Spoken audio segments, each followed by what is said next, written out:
JNK national panthers party के chairman Harshdeep Singh ने आज पार्टी कार्यकर्ताओं के साथ मिलकर इलेक्शन कमीशन के खिलाफ प्रदर्शन किया। हर्षदीप सिंह ने कहा कि जम्मू में विधानसभा सीटों का बंटवारा मौजूदा सरकार के इशारों पर ही किया जा रहा है, जो कि निंदनीय है।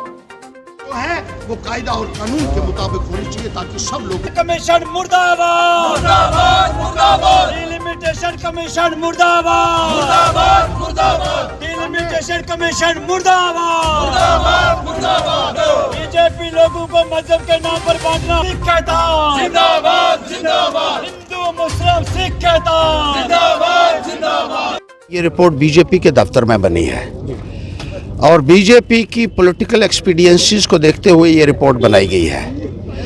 हकीकत से इसका कोई लेना देना है। ज़मीनी हकीकत को नज़रअंदाज किया गया है। लोगों की जो अपेक्षाएं थी उनको नज़रअंदाज किया गया है। रूरल एरियाज़ को नज़रअंदाज किया गया है। जो गाँव में और दूर दराज के इलाका जाते जहाँ कॉन्स्टिट्यूंसीज़ की ज़रूरत थी वहाँ कॉन्स्टिट्यूंसीज़ नहीं दी गई हैं। Jammu east, Jammu west, Jammu north, Jammu south, Anantnag east, Anantnag west, Udhampur east, Udhampur west, Doda east, Doda waste.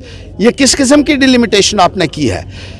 Delimitation का मकसद ये है कि वो इलाका जात जहाँ मुश्किलातें हों, जहाँ सिविक एमेनिटीज़ लोगों को मुहैया ना हो, वहाँ नई कॉन्स्टिट्यूंसीज़ बनाई जाएं ताकि वहाँ नुमाइंदे वहाँ पहुँच सकें और लोगों को बुनियादी सुविधाएं मुहैया हो सकें। लेकिन वो आपका कहीं भी फोकस नज़र नहीं आ रहा है।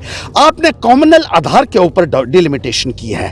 आपने सांप्रदायिकता के आधार पर जो है ये सीटों का बंटवारा किया है, जो सरासर गलत है। आपने रजौरी और पुंछ को अनंतनाग के साथ शामिल कर दिया।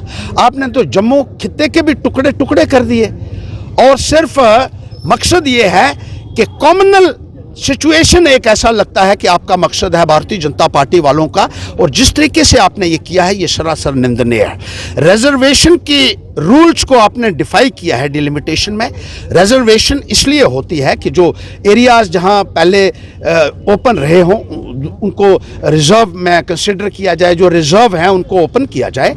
लेकिन यहाँ बहुत सारे ऐसे इलाका जाते हैं जो पिछले 27 सालों से रिजर्व थे, उनको फिर से रिजर्व में डाल दिया गया, जिसमें बरमीन आता है, जिसमें डुड्डू आता है, जखेड़ आता है, सिरा आता है, कुलाख आता है, पटनगढ़ आता है।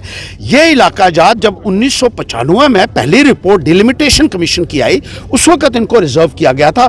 अब 2022 चल रहा है, 27 साल हो गए हैं इनको रिजर्व में। अब दोबारा इनको रिजर्व में डाल दिया। आरसपुरा को फिर से रिजर्व में डाल दिया है और 27 साल तक रिजर्व रहने के बाद क्या इनका अधिकार नहीं था कि ये भी ओपन में आए?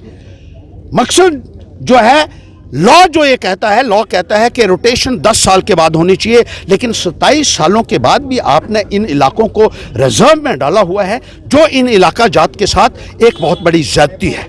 और जहाँ कॉन्स्टिट्यूंसीज बननी चाहिए थी, जहाँ मांग थी, लोगों ने मेमोरेंडम दिए थे, पंचैरी के लोगों ने, मोंगरी लांदर के लोगों ने, मजालता के लोगों ने, मगाम के लोगों ने, वहाँ नज़रअंदाज किया गया है।